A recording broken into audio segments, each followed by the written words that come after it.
and welcome to Trails Worth Hiking, the show that brings you some of the most interesting backpacking and trekking routes in the world. I'm your host, Jeremy Pendry. In the first part of the show, we bring you the story and history of a trail. Then we tell you what it's like to hike the trail and how you can do it.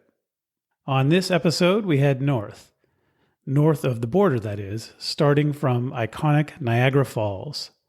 We'll hike 900 kilometers north from Niagara Falls along a diverse and challenging trail that is Canada's oldest and longest marked footpath. The trail traverses the Niagara Escarpment, and though it is in wilderness, it also passes not too far from Toronto and ultimately ends up on a peninsula in Lake Huron on Georgian Bay. On this episode, we'll hear about a thru hike where the entire hike was done sleeping each night in a camper van. Wait, how is that possible? You'll have to listen to find out. On this episode of Trails Worth Hiking, we travel the Bruce Trail in Ontario, Canada.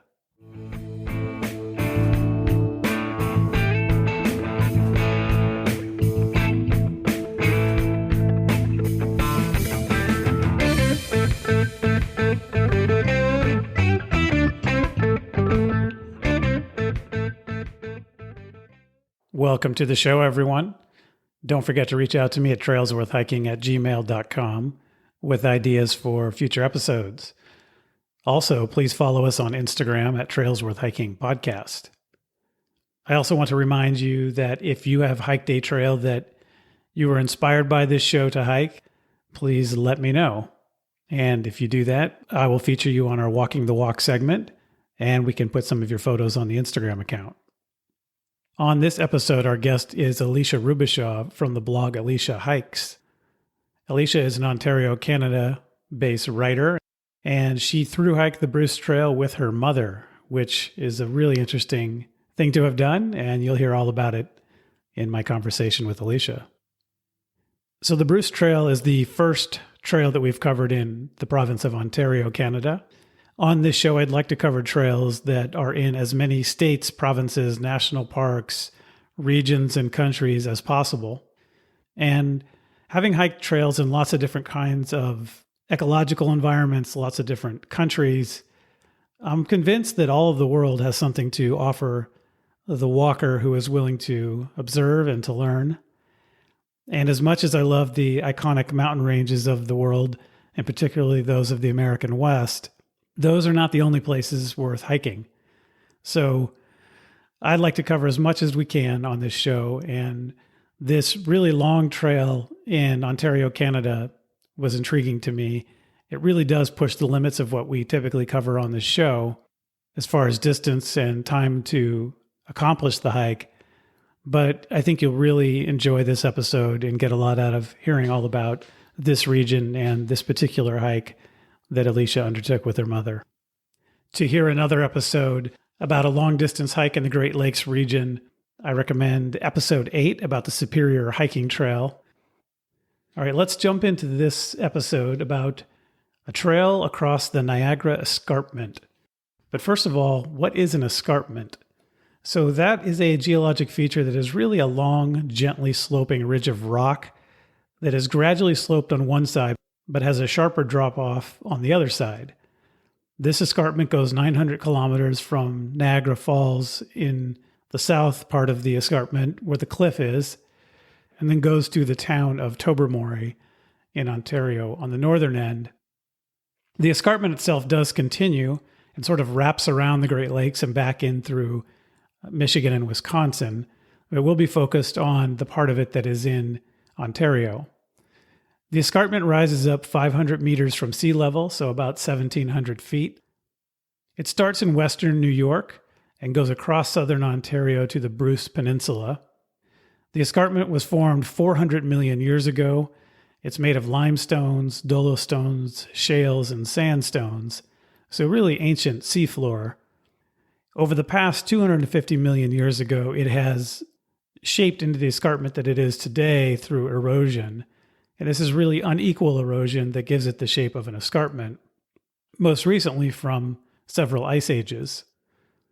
It has rock cliffs, waterfalls, underwater caves, and even 1,000-year-old eastern white cedar trees.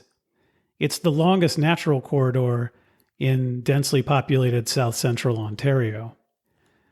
The escarpment has some degree of protection by the Niagara Escarpment Plan, which is a conservation and development kind of plan that was put in place in 1985. Since 1990, the escarpment has been a UNESCO World Biosphere Reserve.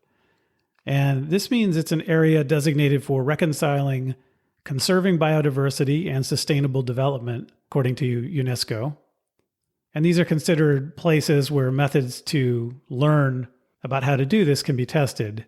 So let me translate UNESCO's definition into my words. This is a place we want to be able to use without screwing it up.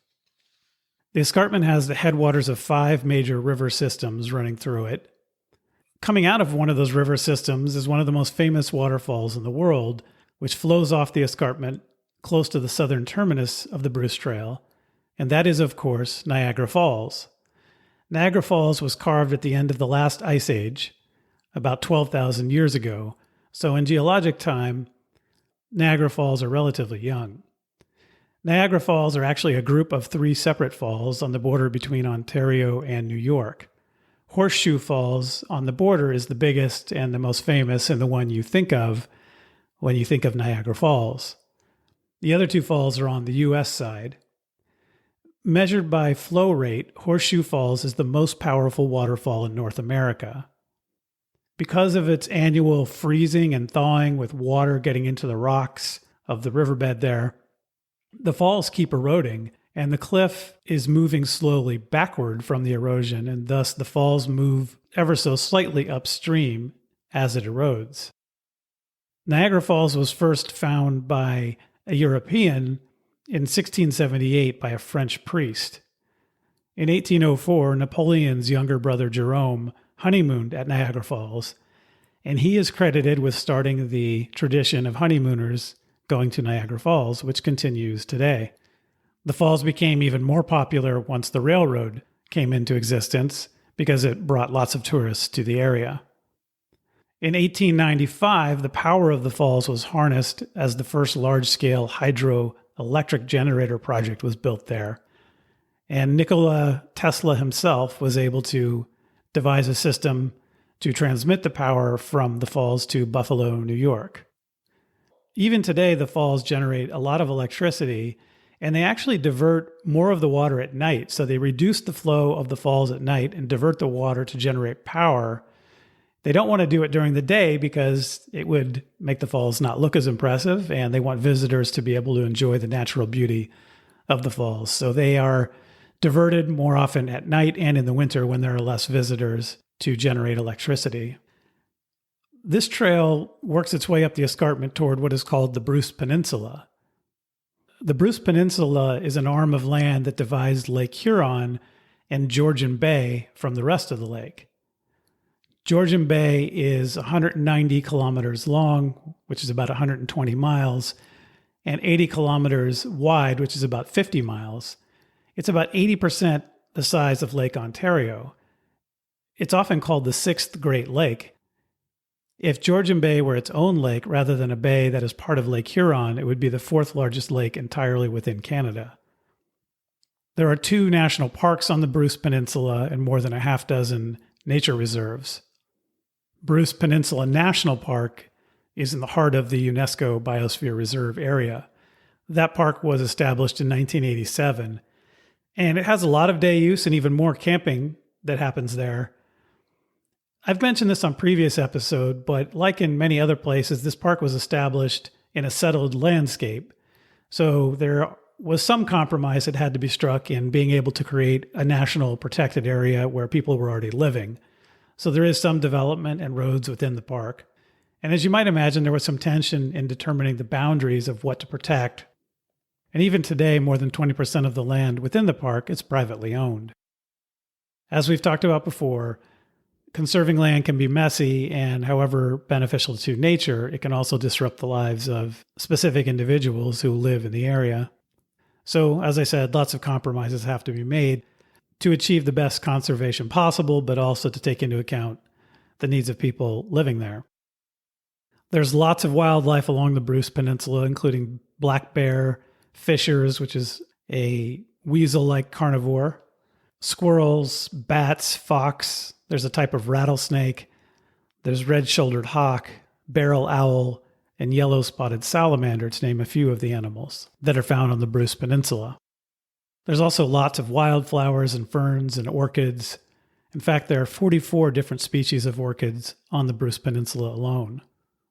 Across the entire escarpment, there's an incredible amount of biodiversity of ecosystems. There's Carolinian forest, there's coniferous forest of white cedar, white pine, and white spruce. There are meadows. There are alvars. Yeah, I had to look it up. I didn't know what that was. An alvar apparently is a flat limestone bedrock with little or no soil. There's also deciduous forest of maple, beech, oak, hickory, birch, and aspen. There's cliffs and crevices along the escarpment, or I guess along the sides of it, I would imagine. And that's where you have some cave-dwelling animals like bats. There's also wetlands and streams. So it's an incredibly diverse place ecologically and environmentally, and you can see why it has been named a UNESCO Biosphere Reserve. One thing that occurred to me is the name seems a bit odd. Why is it called the Bruce Peninsula? And I was wondering, is there some guy named Bruce, thinking it might be a first name. There is a guy named Bruce, but it was his last name.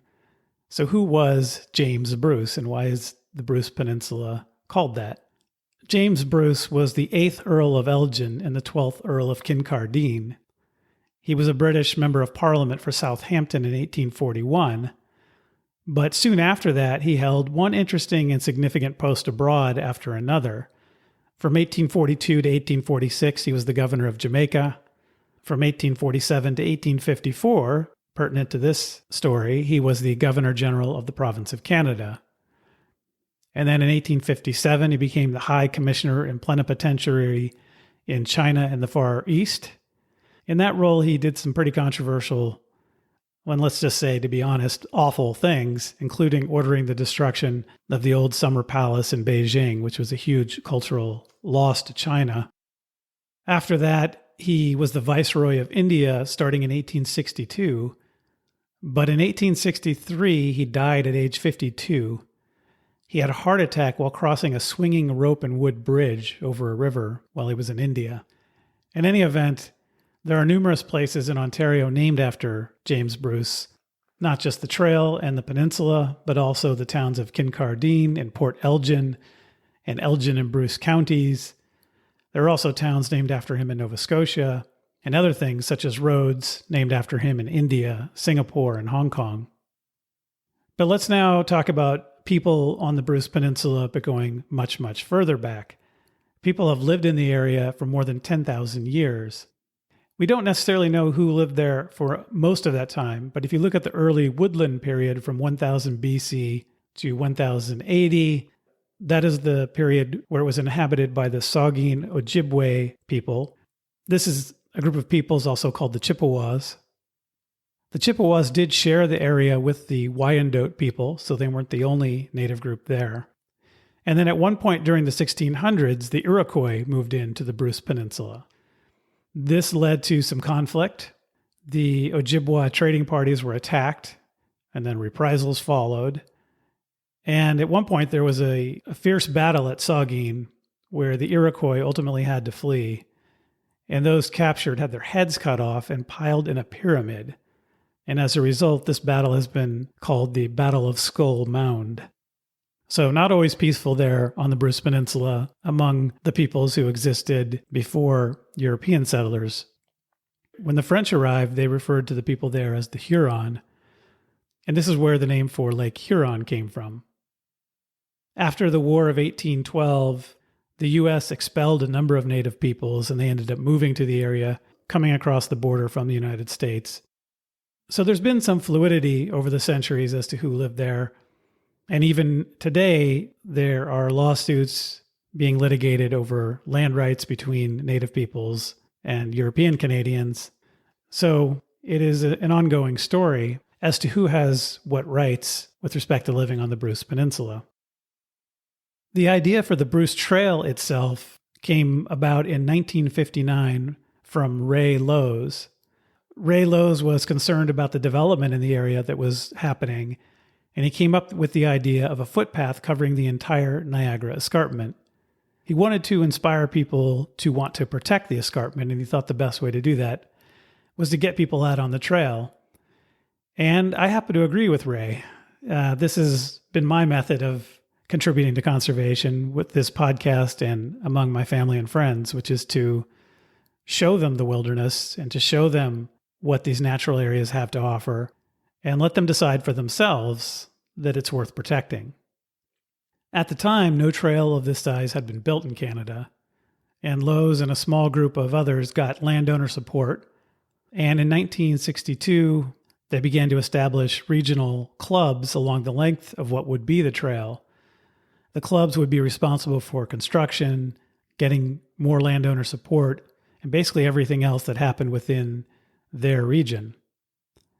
In 1963, they formed the Bruce Trail Association, which in 2007, the name was changed to be called the Bruce Trail Conservancy. The trail opened in 1967.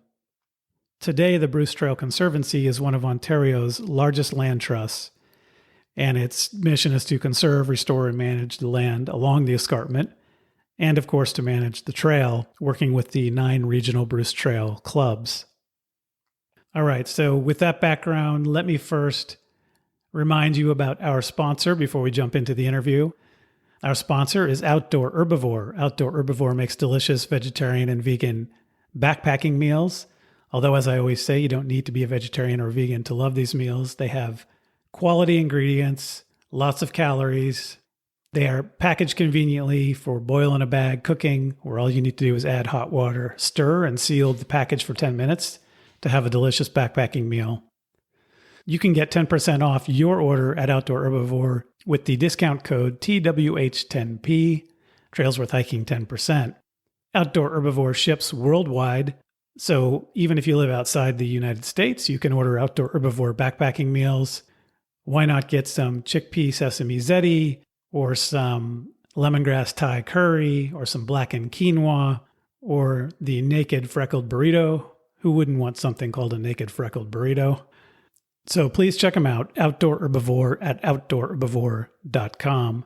Thanks again to Outdoor Herbivore for sponsoring the show. All right, with that, let's jump into my conversation with Elisha Rubacha about the Bruce Trail.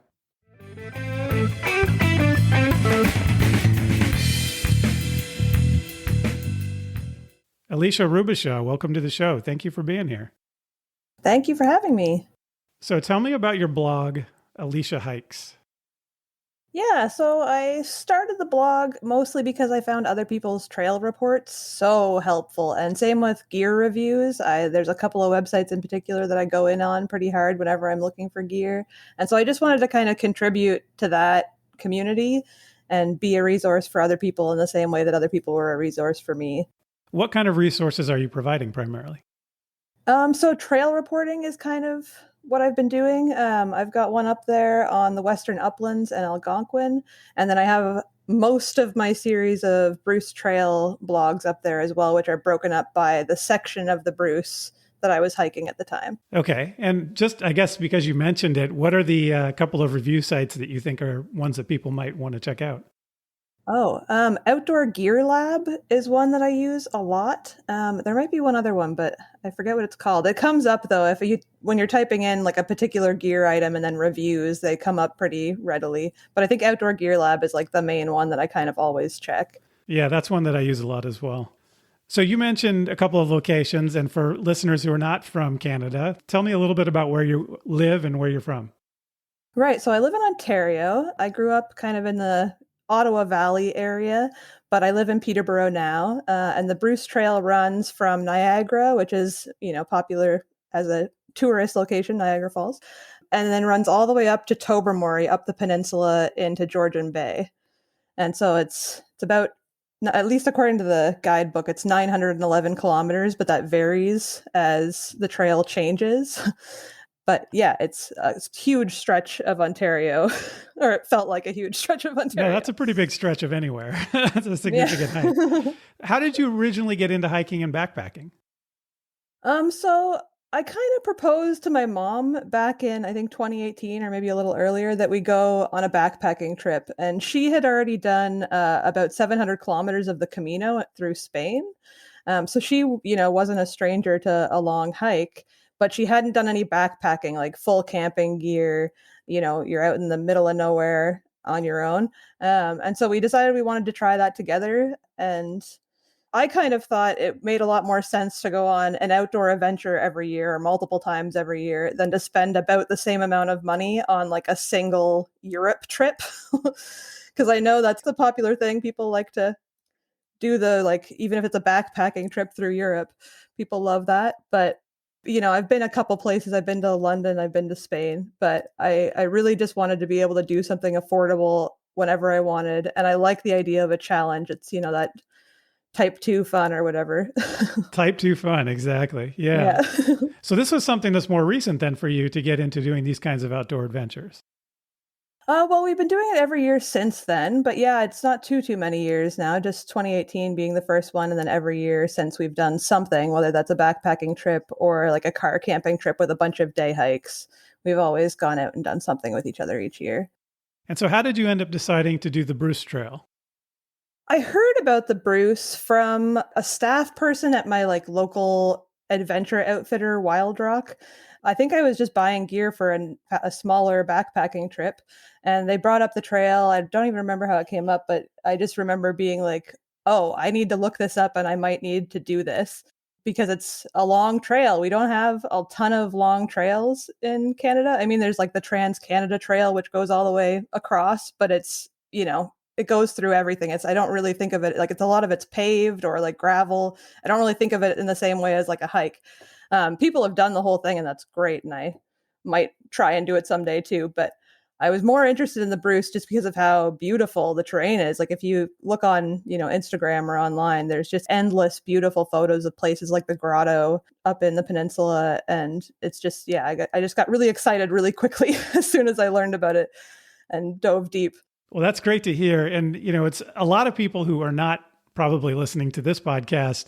When they hear about a 900-kilometer trail, they don't get excited the way you just described. But I guess for those of us that like to hike, something like that, it's great to find out that there is a trail that's especially so close to home for you. Yeah, exactly. Yeah, just a drive away. So what did you end up doing to plan the hike? I did a ton of stuff. I bought the great little guidebook. There's the edition 30 of the Maps and Trail Guide, which is just a great resource. It's a binder that has all 42 maps in it, and they all come out of the binder, and there's a little sleeve you put them in. So having that was amazing. I also, again, used a lot of blogs. A lot of people have already written about the Bruce, and so I spent a long time diving into that stuff. I also made a lot of use of the Facebook group. There's a couple of Bruce Trail Facebook groups, and I think I'm in kind of the main one, the first one you're likely to find if you're looking for it. But I was also in the Trail Angels of the Bruce Facebook group, which sprung up out of COVID, actually, because there were some formal Trail Angel networks that existed before COVID, and then it all kind of got shut down, but people wanted to keep doing it. And so this group sprung up, and it was huge for me. I found so many people that supported us through that group. So that was a big thing. And then the other thing I've did with planning is that spreadsheets. I love spreadsheets. I have like all my equipment in a spreadsheet. I had all of our parking locations because we'll get into this, but we did it in the van rather than like a full through hike where we're camping all the way. And that's because the Bruce, it's illegal to camp. It's trespassing to camp most places. Yeah. So for a number of reasons, we decided to use the van as our support vehicle.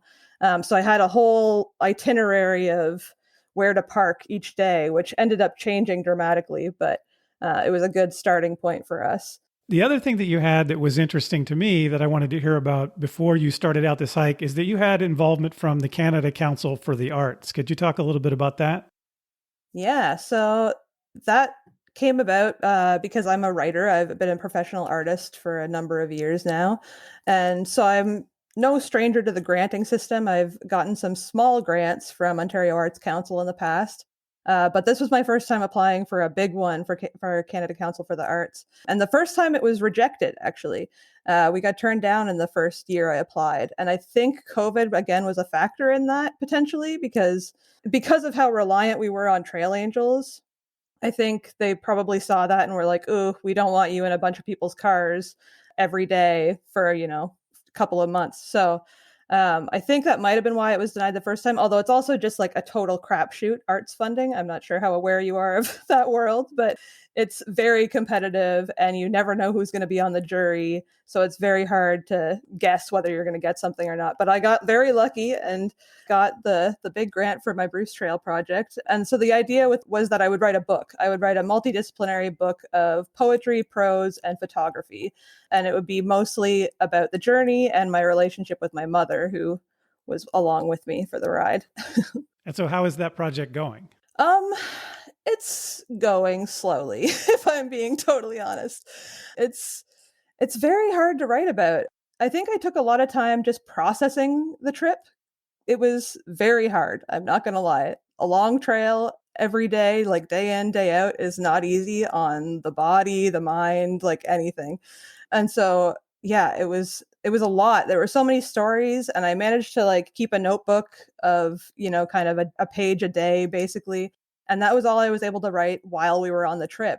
I thought when I was applying that I would be writing constantly and I would have all of this material and that I would be able to come out of the trip with just like editing work to do and just kind of stitch it together and make it nice. But I am still working on getting those poems out. It's been a bit of a slog, but I'm still very committed to the project, obviously, and I will definitely see it through. Hopefully someday you'll see it on the shelves. Yeah, so we'll look forward to that. And someday if you get there, let me know and we can put a link in the show notes. I will. That would be great. Thank you. One of the things that's interesting that you mentioned is how when you were on the trail, it was difficult to do that much writing. And I've had that experience too. I've written poetry of different kinds in the past, and I've done some other kinds of writing. Oh. And on hikes, I've learned just to take notes. Like just to take basic notes and to process it all later. And partly it's because of what you said before, which is that you're so physically exhausted. Yes. That you can't really focus on like sitting down and doing a writing project when what you really want to do is get dinner made and that tent set up and, get into bed, or in this case, in the van. Those kinds of things are just like basic physical requirements of life, are the things that take up so much of your time when you're on a long hike, that there's really not much headspace or energy for those kinds of extra endeavors at that time. I know that now. Okay. I didn't know that before. I was sure I would write just like constantly, and it didn't happen. I even like pitched that I would write out loud potentially, like because I had a GoPro that I was able to buy with the grant. And so I thought I would just like walk and talk even, which is like kind of outside my comfort zone in terms of how I normally write. But I wanted to try it, and I don't even think I like really did. I thought about doing it a number of times, but just never got it out. It was just, it's exhausting. It really truly is. Takes like everything you have to keep pushing yourself forward. The other thing you said is that you were hiking with your mother. So tell me a little bit about that. Yeah. How did it come about that you ended up hiking with your mother, and what was that experience like? Well, so as I said, we've been doing it for a few years now where we go on these smaller backpacking trips. So I think for us, we just kind of wanted to like level up the challenge. And so that was part of it. I also have like historically a pretty good relationship with my mother. We're pretty close. So it seemed not as crazy as people react to it. I feel like everyone's like, you're going with your parents? I could never do that. Just my mom, I should say. But yeah, it was hard, I think, on our relationship a little bit too. Like because we spend so much time together after, not having, even if you spend, a good deal of time with your family, you're still not spending as much time with them as you do if you're with them for all the time for 47 days. And so, yeah, it was a lot. It was a crazy thing to do, and I'm not sure I would recommend it, but I'm glad I did it. So did you come out of that with a stronger relationship despite how difficult it was? Or did you come out of that thinking, wow, I'm not sure we want to be that close for a while? Or maybe both of those things? Kind of both. Yeah. Like, I mean, you build up like a ton of memories together very quickly in a context like that. Right. But it's also, you're too close, and it's a lot just to be together that much all the time and to deal with each other's exhaustion. Right. Like that was the main thing, I think, because for her, as we went further, she got weaker, whereas I got stronger as we went. She started out in much better physical condition. She spends her winters in Arizona just dancing for hours on end for like months of the winter. And so she was very, very good. She was in pretty good shape when we started, whereas I was probably in the worst shape of my life. The pandemic took a toll on me, I think. And so I went in with only one option, and that was to get stronger. But my mom turned 68 the day we left. Wow.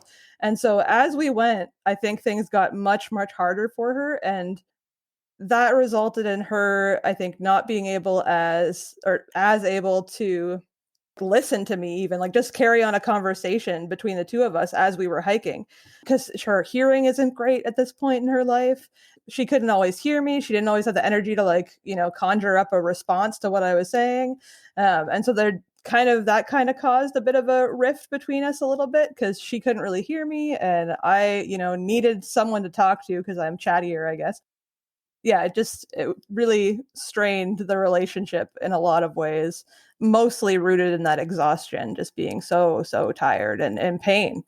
That's an interesting dynamic that you're describing. And it really comes down to just two different generations, right? Like when you're in a situation where physically things are just harder, like for your mother. Mm-hmm. And for you, like you said, you're like a lot of the thru hikers that hike the big trails in the US, like the PCT or the Continental Divide or the Appalachian Trail, where they, no matter how they start out, pretty soon they're just lean and fit and strong and motoring really quickly. But when you get to a certain age, that's not what happens. And that's interesting to hear that. I'm sort of in between those two places. And it's been interesting for me to see, for example, like when my kids would start hiking with me when they were younger, I was always waiting for them. And I have a distinct memory of the trip where that flipped. Yeah. And all of a sudden they were waiting for me. And it's been like that ever since. And it's a big change. And that's hard to be in that position and feel like you just can't keep up, or that it's difficult. I think mom has a distinct memory of the exact moment where I started to get ahead of her, because she would walk way faster than me. It was actually like, again, part of the struggle between us was that if she slowed down or stopped, her body would kind of start to seize up. And I needed breaks like all the time, like micro breaks, just a quick one and then I keep going. But she hated that. She would take like one long break in the middle of the day and then would want to just power through. And so, that was a big difference. But yeah, huge generational difference. And the moment was when she actually made me take a picture of her, because it was like the first time I was walking up a hill faster than her.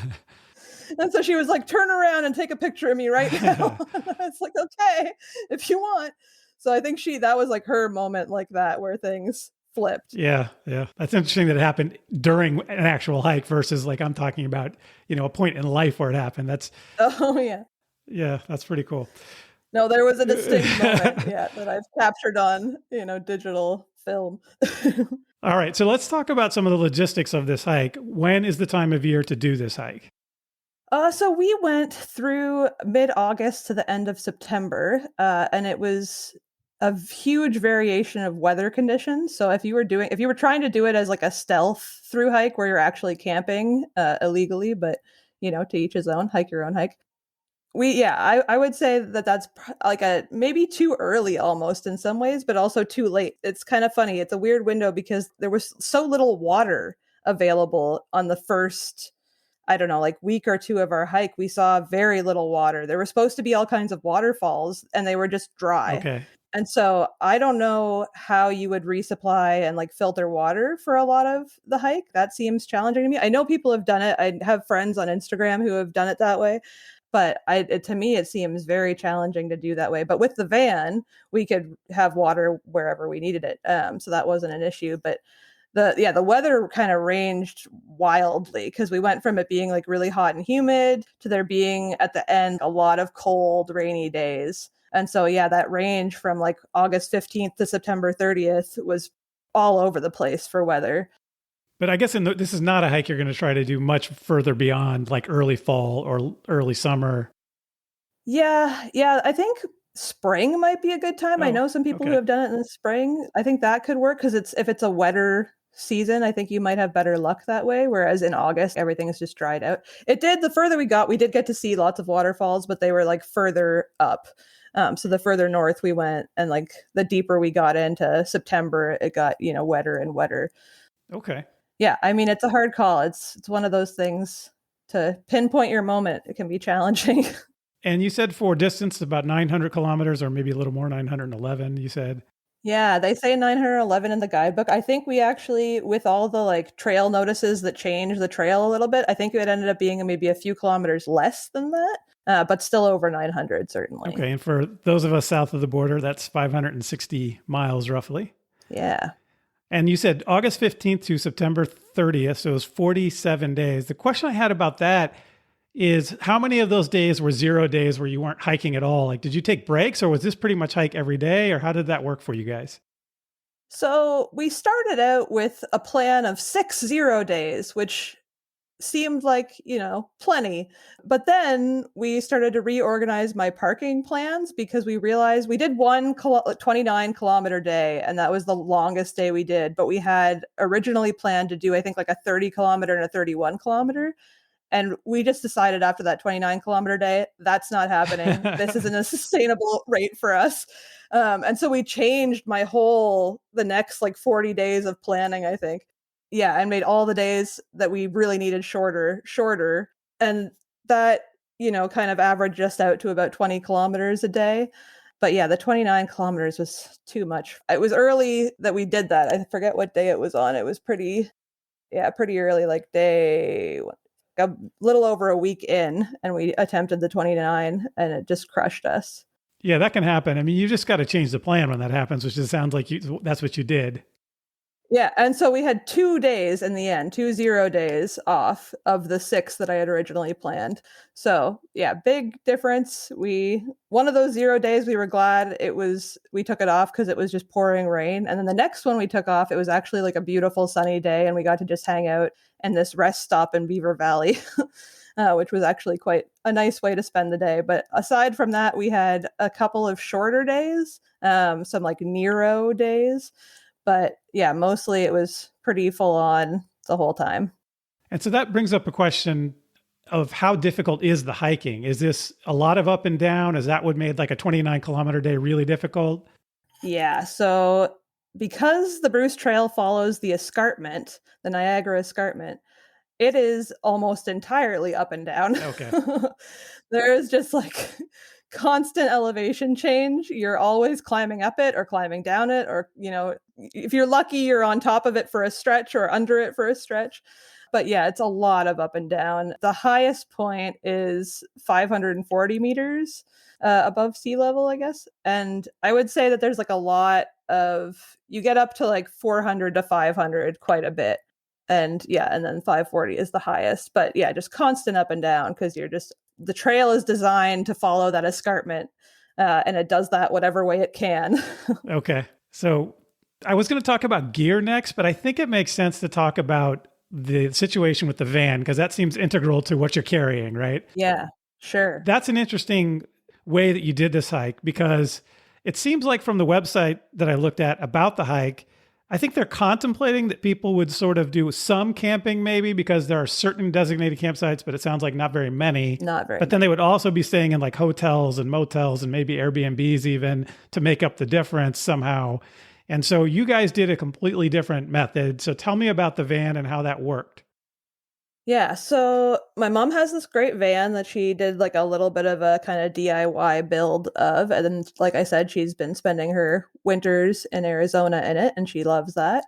And so we decided kind of shortly, well, actually, before she got the van, when she was thinking about getting it, we decided we were going to do this trip at some point. And I thought that it just made sense to do it with a vehicle because there's not enough places to camp. I didn't want to do any like trespassing or, camping in conservation areas where we weren't supposed to, especially because we had the Canada Council for the Arts funding. I couldn't very well pitch to the government funder that I was going to break the law repeatedly. So we decided to take the van, and the way we did that was we were very reliant on trail angels. Trail angels made this trip possible. So we would wake up before the sun, drive to where we were going to end our day, park the van there. A trail angel would come pick us up from that spot and drive us to where we left off the day before. And so we would just do that weird kind of loop over and over each day. And It was very logistically challenging to accomplish that when you're so tired because it's so much organization. I had a lot of trail angels already on a spreadsheet before we even left because I put it out there in the groups that we were doing this big project and they just loved that. So a lot of people volunteered to like provide rides, provide places to park overnight, just like general support. And so I had that all kind of in a list by section, and I would have to get in touch with people kind of a couple days before and just ask them, like, are you available to drive us from here to here on this day at this time? And yeah, and people were really great. So we just kind of did that hopping along the whole way from Niagara to Tobermory. It sounds like it was complicated to arrange and you had to do a spreadsheet and all of that, but that's pretty amazing that you were able to pull it off and that you were able to get enough trail angels to drive you every single day. There were 2 days where I couldn't find a trail angel in those whole, like all 45 days of hiking. So we took that was in, I think, the Sydenham section where there is a far smaller like community of hikers, I think, or that's my sense. And so, yeah, we found a cab in Meaford that would come get us and do what we needed done. And with that, we did that 2 days in a row. And then we started finding trail angels again, and it just went back to being every day. So just 2 days. I feel like that's pretty good. We were very happy with that as a, record of trail angels. Yeah, that's impressive. All right. So now with that in mind, let's jump back to the idea of gear. So you've got this van, so you don't need to bring a tent. You don't need to bring all that stuff. You've got a fair amount of your stuff in the van. What are you actually carrying and what did you need gear-wise? We carried what you need to carry for day hiking. I have some things that I like to always have because I know statistically day hiking is actually like more dangerous than backpacking. If you're backpacking, you already have everything you need, right? But if you're day hiking, people tend to forget things. So there's some stuff that like I bring but I never use, like a bivy bag, one of those, like an emergency blanket, but it's more of a sleeping bag shape. I always bring that with me kind of wherever I go. And then, yeah, it was about bringing enough water, bringing enough snacks, although I have a very low trail appetite. That's kind of a consistent problem of mine when I'm backpacking and stuff. And so, yeah, we carried very limited gear. Once I kind of accepted that I should carry limited gear. Yeah. At first, I'm an over preparer. I like to have everything I could possibly need. So I started out with far too much, and that resulted in a lot of back pain early on. So I kept paring it down. I stopped bringing my notebook because it became clear that I wouldn't have time to write in it anyways. So I ended up carrying like a first aid kit, that bivy bag, water, food, a few other like just emergency things that I like to have, like a fire kit, even though you're not supposed to have fires on the trail. I just like to have it. Yeah, just kind of your basic assortment of things. And you mentioned water filtration, I think, earlier. So did you just filter as you went? No, so we only had to filter water in the backpacking portion of the trail, which we did in the peninsula. So in National Park. I always forget whether it's provincial or national. But in that park, up at like kind of the very end of the trail, the north end of the trail, there is a section that you kind of have to backpack through unless you want to just like power through it, which would have been too much for us, especially at that point. So we spent, I think, 2 nights in the backcountry getting through that section. And we were on Georgian Bay at the time. And so it was actually very challenging to get to the water. The water, like the waves were just like crashing up against this rock beach. And so I actually spent, I think, probably a good 10 minutes just studying the water before settling on a spot to go try and like scoop some up to filter, because like it was dangerous. It was very dangerous. I was afraid to get close to it. I had these dreams of like using my GoPro underwater to like film in Georgian Bay, and I was all excited about that, but there was no way I could possibly get close enough to doing that. The water was not still. It was just like moving and moving. And so, yeah, to get water, I had to find like a nice big flat rock that it was crashing up on top of. And I could get kind of close to that. And then I would scoop when the wave came in. I would wait for the wave and then scoop my bag, my like platypus filter bag. And yeah, and that was it. And I had to do that, I think, a couple times because I could get so little of it all at once. It was very hard. And I was worried I was going to get swept into Georgian Bay. It was dangerous. Wow. But fortunately, that was like the only bit of water filtering we had to do the whole trip. Because, yeah, again, with the van, we were able to just resupply whenever we needed to. How was navigation? How was it getting from one place to another? So the trail is pretty well blazed, I would say. It's a good, well-marked trail, but there are some spots where it's easy to get off. And so having the app was huge. We would have been off trail, I think, at least a half a dozen times if we hadn't had the app to kind of help get us back on track. The one thing that was weird about the app at the time, this may have been fixed since then because it's been like, I don't know, like 7 months or something, but the little, the little icon that has the pointy thing, and it's where it represents where you are, and if you turn your phone it should turn with you, Yeah. right? It didn't turn the right way. It would just kind of like spin around. And so that part, you couldn't just tilt your phone to be like, do I need to turn right or left? You would have to like actually walk several steps for it to kind of register your movement, and then you'd base it on that. So that was kind of tricky, but I'm hoping they've fixed that by now. I know they've been working really hard on getting the app improved constantly. It has a great reporting feature. If there's like a tree down, you can report where that is exactly, like pin it and everything. And yeah, so they're making it a lot better all the time. But at the time when we were hiking, it was a little bit frustrating not being able to just point my phone in one direction and know it was the right way. But I wouldn't do it, I don't think, without the app. I loved having the app. It was good. It would I could calculate how far we had left really easily. There was all kinds of things that the app was able to do that I couldn't necessarily do with just the paper map, although I did bring my paper map every day too. So the app is the Bruce Trail app that's from the Bruce Trail organization. Yeah, they have their own app. Yep. And then the maps, are those from the Bruce Trail Conservancy maps, or what map did you use? Yeah. So I've got the nice little binder. It's a great little book. It's fantastic, actually. It has all the maps. They all kind of pull out, and they're all organized by section. It's incredibly well set up. I really love the little binder and the sleeve that comes with it to hold your single map when you're out there in the woods. Cool. It's a great resource.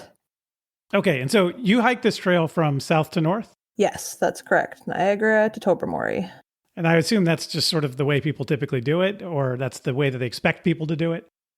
I think there's a lot of variation, actually. I wanted to do it that way partially because I'm a bit of a purist, and that's what the badge says on it. I really like badges. And so, yeah, I wanted to do it that way. But I also knew that everyone says the peninsula is a lot harder. And so for me, I wanted to go from like easy to hard. But a lot of people want to do it the other way around and get the hard part over with when they're like fresh. But that I knew I wasn't going to be successful in that direction, or I felt I wasn't. So it seemed to make a lot more sense. Although now that I know the trail a bit better, I actually found parts of Niagara and like the early sections to be more challenging in some ways. And that part of that might have been that, again, I wasn't as in good shape at that point. But it was also because of the terrain. There's a lot of stretches of what people call ankle breakers. I don't know if that's like a term that is common, but where the rocks, like you have no level footing for like kilometers on end, and the rocks shift under your feet. So you like, as you're walking, suddenly one will like lurch to the side, right? Like it's actually quite dangerous in places. And so I found that a lot more challenging than some of the places in the peninsula where, it was like a lot of pitted rock, but it wasn't moving. It was the movement of the rock that kind of made my feet really hurt and made me kind of stressed out the whole time. So yeah, I was glad the order we did it in. I know some people who are doing section hiking, which is far more common. People do it in like little pieces and piece together their end to end. They sometimes do it in like every which way directions. Like they'll do one section north to south, another section south to north. They might do like a little part of a section one way and then the other part the other way. And that's partially because people have enough insight into what those sections are like. And like can get that from the community. So they might know like, okay, I'm really bad. My knees are bad going downhill. So I want to do the uphill way, whichever direction has more of that and less of downhill. So people will make up their minds kind of based on a number of factors. So for people who haven't been to this area, what does the terrain look like and feel like, and how does it change from south to north generally? Well, you end up like you pass through kind of more towns and cities early on. You're a little more like urban, but even then there's a lot of conservation areas that you go through. But yeah, the further north you get, the more and more like rural it is. And eventually you're like deep in the backcountry where there aren't even road access points for a while. So yeah, it changes a lot.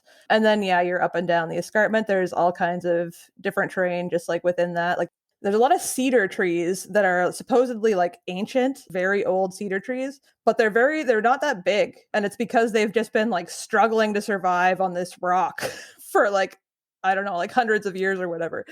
But they hold the ground together in some places. So there's actually this like weird spongy terrain in some places where you just kind of like bounce, which is kind of fun. But I always think like if you cut down these trees, this would erode completely. And the escarpment was formed by erosion. And so that is like kind of a risk that that terrain has to deal with.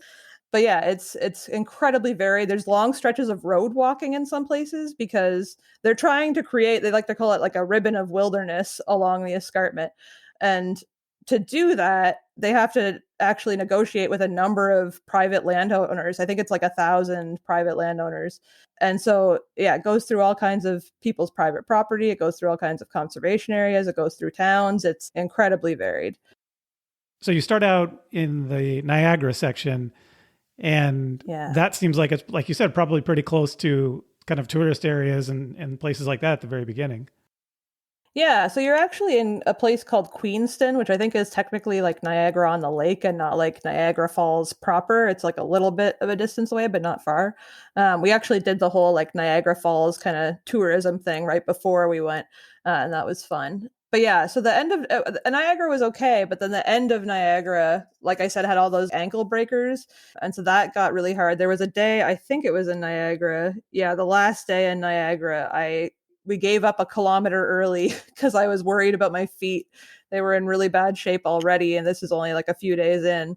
These ankle breakers just went on for so long. And I was like, if this continues for this last kilometer, I won't make it. And so we stopped. And there was a convenient place, like a road access point where we could do that. And mom ended up just walking the rest on the road to the van and then came back and picked me up. And, off we went. But yeah, it ended up being not that bad after that, which was like right before Grimsby Mountain and the switch over to the Iroquois section. Now, wait a minute. Now, how did she end up drawing the short straw there and have to walk to get the van? I don't drive, so she was the only driver. But I did hold on to, like, I guarded the backpack, so she didn't have the weight of her pack, and so she just flew down. She didn't mind doing it. We did that a couple of times, actually. There were a variety of places where it just made sense for us to take a little, well, her to take a little bit of a jog to the van, just for convenience of parking spots and stuff. So the next section is Iroquois. Yeah. So kind of more of the same in terms of those hard, rocky surfaces that my feet didn't like.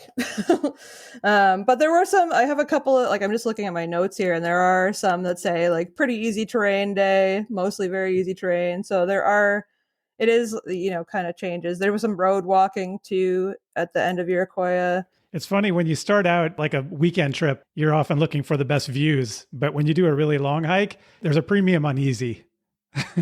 Yes, the easy becomes very appealing. I definitely heard like the Sydenham section people often say is like tedious because there is a lot of road walking to like connect those wilderness pieces. We liked it. We were like, this is a relief. Yeah. Like, we wanted the break. We didn't mind the road walking at all. There were a lot of places where we were just like, oh, thank God there's a bit of road. There were some other places that are like unimproved road. Those weren't so great. Does that just mean a dirt road?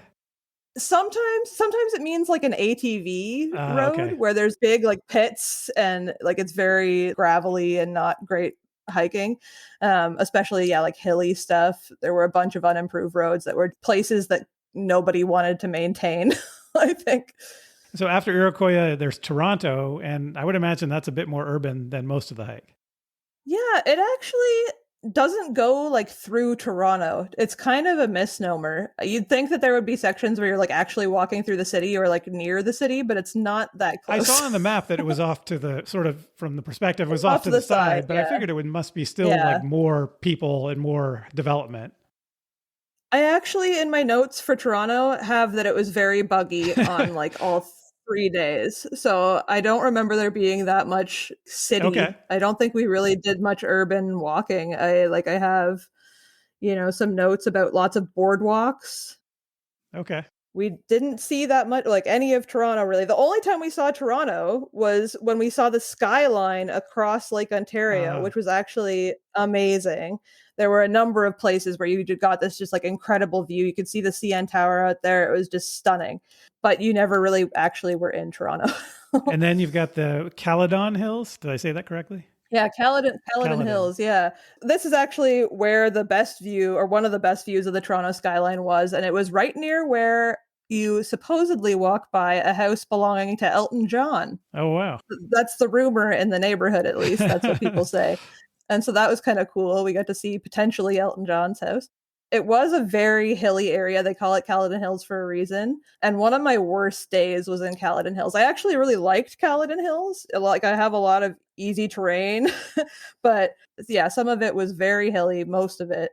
Yeah, one day I just got no sleep in the van. I don't know what it was. I can't remember if it was just too hot or what was going on for me, but I got no sleep. And then the next day, we had our shortest day because I just quit early. The weather was bad, and our trail angel had said, if the storm comes, we'll come get you. Like, don't worry about it. We'll come get you. And so having an out, I think, and like already being tired and not wanting to do it that day, I just took the out. Like, as soon as we got back to a road, I was like, that's it. I'm done. We did, I think, 5.5 kilometers that day. And it was the shortest day we did the whole trip. I just couldn't do it. It was kind of a rare thing. Like, mostly I was hardly raring to go necessarily, but I was trucking along pretty steadily and willing. Like, I don't normally wake up at 6 a.m. or whatever absurd hour we were waking up at every day. But that day I just couldn't do it. It was too much for me. And I knew I wasn't quitting like the whole thing. There was never any, doubt in my mind that we would do the whole thing. That day I just didn't want to. I was done for that day, and I knew I could get back to it tomorrow, but not that day. So you said sleeping in the van was hard that one particular night. It made me think of, how did that work? How did it work with you and your mom both sleeping in this little van? Yeah, good question.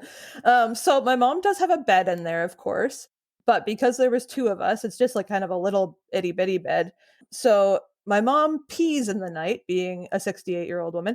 So she couldn't sleep in her own bed. I had to sleep in the bed, and then she put down an air mattress on the floor of the van, which just fit perfectly pretty well. So she could get up in the night when she needed to. I was just like, once I was tucked up in bed, I was kind of locked in because she took up the whole floor. But we had a good system. We built kind of a rhythm around how to get ready for bed, and it worked. And it was her idea to sleep on the floor, not mine. Okay. People always, kind of give me hell for that, but it was her idea. She has to pee. All right. And then the next section is the Dufferin Highland. Yeah, Dufferin Highland. I think the absolute highlight of this section was this amazing field where there were just like hundreds of monarch butterflies. Oh, wow. It was incredible. We stayed there for several minutes because they were everywhere. The trees were just full of them. They were flying around. It was just remarkable. I've never seen so many butterflies in one place, other than the butterfly sanctuary in Niagara Falls when we were there, because that's also incredible. If you're going to go do Niagara Falls, do the butterfly sanctuary. But yeah, if you're not doing Niagara Falls and you want to just go on a hike and find some butterflies, find this field in Dufferin Highland. Okay. The next section after that is the Blue Mountains. Yeah, so I think the most memorable part of this were like the amazing views of the bay you can see just forever from some of this section. I think the biggest challenge, but like kind of a rewarding challenge, was Pretty River. There's this one, I think, conservation area or park called Pretty River. You get really high up, but it takes a very long time. I think we spent like a full hour just like climbing to get up to the top of this area, but just so beautiful all along the way. We really liked it in there. And then, several views of the bay in different places through Blue Mountains. And just breathtaking how vast it is, especially like when you get to the peninsula and you're actually on the full Georgian Bay, like it's right there. It's just amazing. It's a glorious bit of water. It looks like the ocean. Like, it doesn't look like it's a lake. It's kind of crazy that it's a lake. Yeah, I mean, it's so big, it disappears in the horizon, I would imagine. Like, it's not like you can see the other shore. Yeah, there's some like little islands you can see in some places, but it's just endless water. It looks like it's crazy. So after Blue Mountains is Beaver Valley. Yeah, so this is where things started to change for my mom, and things got much harder for her. There were some very beautiful places, like the rock formations, especially like Metcalf Rock was really nice. Old Baldy we got to see from below, but not up close and personal because at the time it was on a side trail. I've just learned from a friend that it was recently rerouted so it actually goes across Old Baldy, which is great, which is just like a big cliff face. It's very nice from below, but we had to like walk kind of away from it and we were sad that we didn't actually get to see it properly. Eugenia Falls is in Beaver Valley, which is an incredible waterfall that we really enjoyed. We were also blessed by, I'm not religious, but we were blessed by two young Catholic priests while we were just like almost at Eugenia Falls, just kind of down the creek from there. Wait, explain that one. Was kind of weird. They were out Yeah. hiking, or what was the deal? They were out hiking and they just came upon us. We were soaking our feet in the water, taking a little break and like eating something. And they just came up to us and we told them what we were doing. And they asked if they could bless us. Nice. And we were like, sure. Why not? But yeah, the big thing with Beaver Valley was Mom's kind of shift. And there was one day in particular there where it was just like, we called them like relentless hills. There weren't any like really big hills, but you just never got a break. And that took it out of us. What about Sydenham? So this is when you're starting to get pretty far out there, right? Pretty remote. Yeah, Sydenham's getting out there. This is where we had trouble finding trail angels. We did see some great stuff though. There's some crevices in Sydenham. So one of the cool things about the escarpment is that there's often like gaps between these like big rocks, right? And so there was this place that like I made a joke to my partner that it was, I was expecting to see a young David Bowie in there because it was very much like the labyrinth. Yeah, and then there's a cool kind of spot in Bognor Marsh that has a floating boardwalk. And I was very nervous about it before we got there because I had seen video from the spring before where it was sinking. Like the water was so high that it was kind of flooding over top of the boardwalk. And so I was really nervous about it, but we got there and it was totally fine. The water was low. And so that was kind of a neat spot. I have a little video of my mom crossing it and the chains kind of clanking as she goes across. And then, Inglis Falls is like an incredibly technical area. We were actually warned by one of our trail angels, like, make this a shorter day because it's very hard. And yeah, it's so technical, but you get to Inglis Falls and it's just beautiful. Yeah, so definitely some technical bits, but also a lot of road walking. So it's kind of some extreme, like one extreme or the other. There was also some places where I actually had to help Mom take big steps up in Sydenham. And that doesn't happen very often. We've had that happen a few times in Algonquin, but on the Bruce, I think it was the only day that I had to help her, and I had to help her like 4 times in a row. There were a number of really big, like, kind of scrambles up. Yeah, I don't think I've even mentioned the scrambling, but there are a lot of scrambles through the whole trail. Okay. And then you finished the hike on the peninsula. Yeah, so definitely the bay views were incredible. Camping on Georgian Bay, we got to see my mom actually. I was really disappointed when we got to Georgian Bay because there was cloud cover and I had been fantasizing for like literal months about seeing the stars over Georgian Bay at night. That was like the one thing that I really wanted out of camping there. And then we couldn't see anything. Like it was all just like clouded out.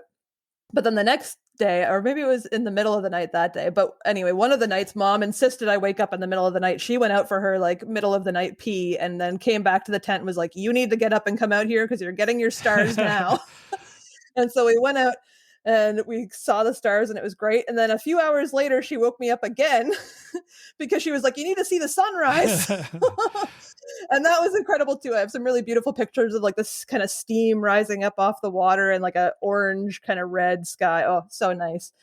So yeah, camping on Georgian Bay is just incredible. There's a couple of sites there. We were at High Dump and Storm Haven, and those are just great places. The one, I think it was High Dump, has a really steep climb down to the campsites. And so Mom spent the whole day we were down there just agonizing about having to climb back up because she like her body wasn't great at that point. And she was just like, I can't do it with the weight on my back. And she was like coming up with all kinds of plans. She was like, you're gonna have to like tie a rope to the backpack and like pull it up for me. And she was fine. We did it in like a minute. It took no time at all when we actually tackled it, but she was just spent so long agonizing over it. And I felt bad for her because it was such a beautiful place. And I felt like she was kind of missing it because she was so worried. But then the other, I guess some other challenges in the peninsula was definitely poison ivy. Most places that poison ivy appears on the trail, there's like a nice little sign that warns you about it. And I know what poison ivy looks like anyway, so I don't need the sign, but I appreciate them being there. But then in the peninsula, it was just like endless poison ivy. It was like everywhere and creeping onto the trail, like you actually could not avoid it. It was going to brush up against you and you were just going to have to deal with that. And so I just was like hyper vigilant so much of the time that we were there, and that I didn't like that like body feeling of being like stressed out about whether I was going to get poison ivy. Yep. We didn't. But we were very careful about like washing our trekking poles, like the bottoms of our trekking poles and stuff, because we were so paranoid. We actually tried to take off our shoes that day with plastic bags on our hands. Pretty easy to take your shoes off, but not so easy to put your shoes back on.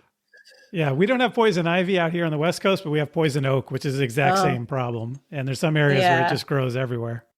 Yeah. We also had to go through some flooded areas. This isn't quite up in when we were camping yet, but there's a kind of notorious place called Crane Lake Road where the whole road floods quite a bit. So it's hard to get into the parking lot that takes you to the backcountry.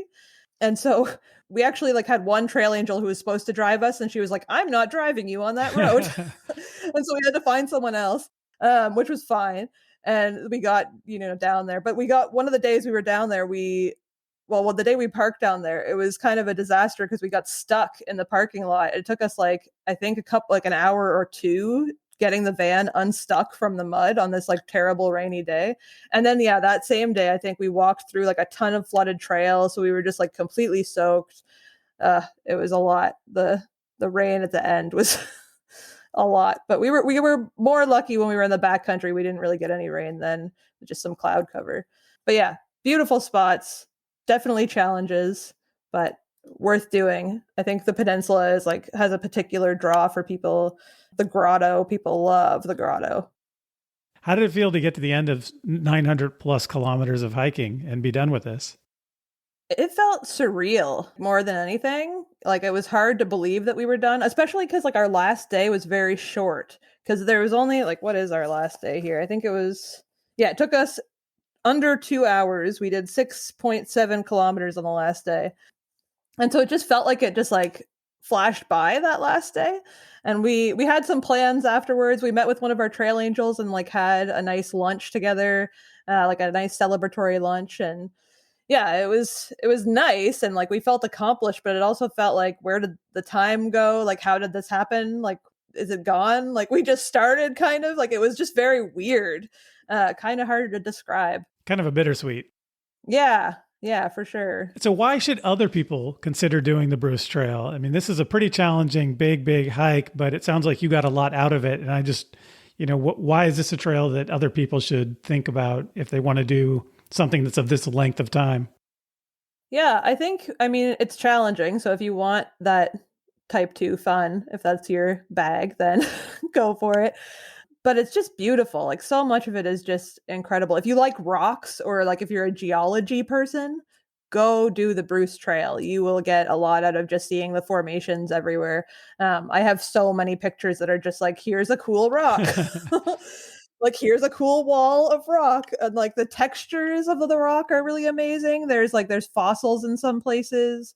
When we were like doing the backpacking part in the peninsula, I found all kinds of fossils, and I made like a little area of fossils. It was like a nice little seat that I found, and I was like, I'm gonna just make a museum of fossils right here for whoever comes up next. And yeah, it was cool. There's a lot to see. There's a lot of like wildlife. We saw deer, we saw herons, we saw a ton of turkeys and turkey vultures, and just a lot of animals, a lot of beautiful plants. That's just like endless beauty. And the water is this amazing color. I don't think I've talked about this, because the limestone erodes from the escarpment. You get this amazing turquoise water. If you've ever seen a photo of the grotto, you'll know exactly what I mean. It's like it's glowing, and it's just so warm. Like it looks tropical, which is crazy because it's Ontario. And it's not warm like in the tropics. No. So as you look back on this, is there a particular moment or memory that stands out? If you think about this 20 years from now, what are you going to remember? Hmm. 20 years from now, my mom might not be here anymore. So I'm sure a lot of it will be like very valuable to me in that context, like having these memories of her. I think that will prove to be, yeah, very nice to be able to hold on to. I definitely had a lot of moms come and tell me, like, you appreciate this time with your mother. And I was like, okay. I got a lot of that. But yeah, in terms of like single memories, it's kind of tough. There's just like so much. Like there was a day that we were followed by a dog. We were walking down a rural road and a dog followed us and we hiked with it for 24 kilometers that That's day. cool. Yeah, it was a cool day. It was a weird day, but a cool day. And we just we tried to get in touch with the owners. We called the phone number on the dog's tag. The dog's name was Cooper. And so we called them up after a while, like when we realized the dog wasn't going to turn around on its own, which is kind of what we thought for the first several kilometers. So we called them and he was like, I can't come get the dog. I'm sorry. And we were like, okay, that's fine. We'll just take it with us. So Cooper went on a long hike. So what happened that you didn't expect? And if you had to do this again or advise someone else to do something different than what you did, what would you say? I would say that doing it with a van makes a lot of sense for this particular trail. If you are concerned about like stealth camping and you don't want to do it that way, which is like really the only other way to do it, I think, if you want to do a through hike, the van is, I think, the way to go. It really facilitated us, having all of our needs met, not, encroaching on places we shouldn't. We parked at like a lot of Walmarts. A lot of the van life community already knows this little secret, but you can usually park at a Walmart and you won't get in trouble for it. So we did that a lot. We parked at a lot of Trail Angel houses too. Even got a couple of real beds every now and then, which was nice. But yeah, the van was a good call. So I would definitely recommend doing it that way if you have access to a vehicle like that. Yeah, I don't know. I probably would have started with a lighter pack. If I could do it over It again. sounds like you quickly remedied that, which a lot of people do. I did. Yeah, I adjusted pretty quickly for sure. I did try a smaller pack, like an altogether, because I have this great pack that I'm obsessed with. I have a Deuter Futura Vario 45+10, and it's amazing. It's so well suspended. I love it. And so I wanted to carry that, but I brought this other little tiny Osprey Daylight pack just as like a backup, or in case we wanted to do something shorter. I just needed to switch it out. And so I tried both of them, and the Osprey was actually kind of worse because I was just like packing it so like as full as it could be, and it has no suspension. It's just like, it's a little thing. It's not meant for that. And so yeah, I was carrying my like backpacking pack every day, and that was great once I lightened the load enough that it was reasonable. All right, Elisha, thank you for telling me about your hike on the Bruce Trail. It sounds like an amazing hike. And but while I have you, I have a few more questions for you. Sure. All right. So what is the next trip on your list? So I am going to be doing Killarney this year, which is the La Cloche Silhouette Backpacking Trail. It's around, like in Killarney, there's actual like mountains. This is in Ontario and there are mountains, which kind of blows my mind. And so I'm going with my friend Erin. We're going to do, I think, 7 nights, 8 days. And we'll car camp on either end because it's quite a long drive from here, several hours. So we'll do a little bit of car camping, do the backpacking, do another car camping day, and then come home. And yeah, I'm really excited about it. It's going to be really hard. I've never done a backpacking trip quite that long. I've never done a backpacking trip with my friend Erin yet, but we do hike all the time together, and I just love her to bits. So yeah, I'm really looking forward to that. I think that's going to be great, but there is a lot of elevation change. Yeah. Well, that sounds like a great trip. And are you doing it with a resupply in the middle, or is this put all the food for the whole weekend? All the food for the whole week, which is going to be tough. It's actually why I'm doing it with my friend Erin and not my mom, because my mom, I don't think, is up for doing that level of like a food carry. I think that's a bit too much for her, especially now. I don't know if my mom's coming backpacking with me again after this, actually. We'll see. That's funny. You might have like completely burned her out and she's done, right? Yeah, That's funny that you say that. It just reminded me, like when I was a kid, we did a lot of car camping. My family wasn't into backpacking and I got into that on my own later. But we did a car camping trip.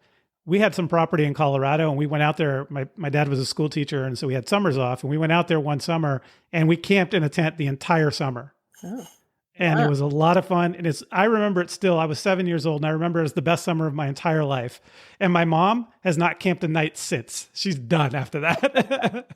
Oh, that's funny. Yeah. Yeah, very polarized opinions on outdoor life. I know my partner is more of a city boy. He does not go in for places without, plumbing. That's all right. It's good to have your own hobbies.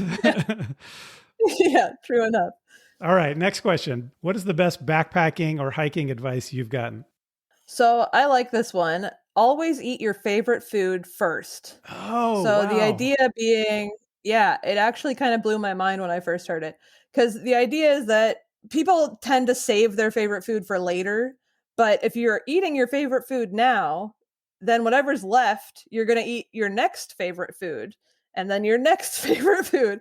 And it just makes so much sense to me to like always eat what you want to eat and don't try and save things for later. It doesn't make sense. Oh, that is brilliant. And I've never heard that. That's the best answer I've gotten to that question. because like you said, every night you're eating the best thing you have, which is cool. Yeah. And you know what? The other good reason to do this that occurred to me as you were saying it is that on a longer hike, at least, I get hungrier and hungrier and hungrier, and I care less and less each night about what I'm eating. After a few days, I don't even care what I'm eating. And so I might as well eat the good meals when I still care. And on like night 4, I would eat just about anything that's edible. So wow. Yeah, that's very different from me. I just really struggle with eating on trail at all. I have a really hard time making myself eat. As soon as I'm off trail and we can go get like a burger or something, I'm ready to go. I can eat everything. But on trail, I just really have a hard time. So it's good advice for me. A lot of people have that, I think, at altitude, but it doesn't sound like in Ontario, it's not really an altitude issue. It's more just the heavy exercise every day that might turn off your appetite. Yeah, I think so. All right. So what is the worst weather you've ever experienced while outdoors and how did you handle it? So my mom and I seem to attract thunderstorms. I think every backpacking trip we've been on up until this past year doing the Bruce, we've always had at least one thunderstorm, if not more than one thunderstorm. And the very first backpacking trip we went on, that was in Eastern Pines in Algonquin. And I had read, this is like when I'm pretty green to backpacking, and like new. And I had looked up like advice for like dealing with lightning, safety for thunderstorms and stuff. And so we got out of the tent. It was like, this is the middle of the night, like very early in the morning, really. And we got out of the tent and we like crouched outside the tent in the rain while this storm was like right on top of us. And since then, when a storm comes at night, we just stay in the tent and hope we don't die. That's what I do. It wasn't worth it. That's what I do. It wasn't worth being safe. Yeah. I always like kind of hunch up on my sleeping pad and think, okay, that'll insulate me or protect me, knowing that really I'm just lazy and I don't want to get out of the tent in the storm. Yeah. Yeah. All right. Last question. What is the most valuable thing that backpacking or hiking has taught you?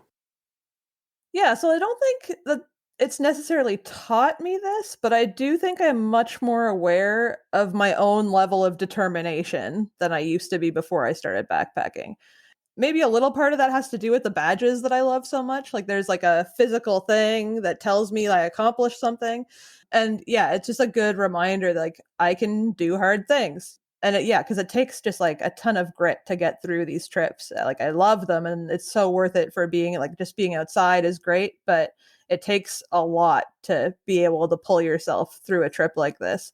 And so I definitely think that like I'm way more aware of that about myself than I used to be, which is useful in like all parts of your life, Yeah, I couldn't agree more. And I do feel like there are times when you're backpacking that you feel like that you just can't do it, but you have to. You don't have an alternative. Yeah, there's no choice. There's no choice. And you do learn a lot about yourself and you do learn a lot about what you're capable of. Absolutely. And I love that about it too. Elisha Rubacha, thanks for coming on the show. I appreciate it. Thank you for having me. This was great.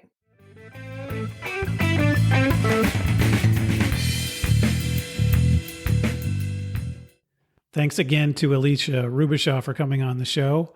And I hope that Elisha and I have inspired you to hike the Bruce Trail. And if you've enjoyed this episode, tell a friend about it. Or better yet, give us a good review on whichever podcast service you use. And keep in mind that this podcast is entertainment and meant to spark your interest. If you decide to hike the trail, do your own research. Like anything else worth doing, outdoor adventure has risk.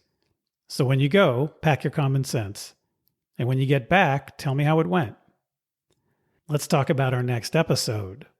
Next time on Trails Worth Hiking, we'll go on a multi-day hike through an incredible diversity of terrain.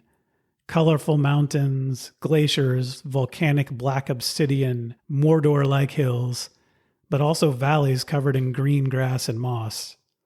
All of this on a very volcanically active island in the North Atlantic, where in the summer, the sun shines late into the evening. That's right, we're going even further north to the land of Vikings. Next time on Trails Worth Hiking, we travel the Lagavegr Trail in Iceland. If you have any questions or feedback on this episode, or ideas for future episodes, including if you want to be a guest and talk about a trail that you've hiked, reach out to me at trailsworthhiking@gmail.com. And of course, follow us on Instagram at Trails Worth Hiking Podcast, where you can see photos of the hikes that we cover on the show. So start planning your next hike, and before you know it, you'll be on the trail. Thanks for listening.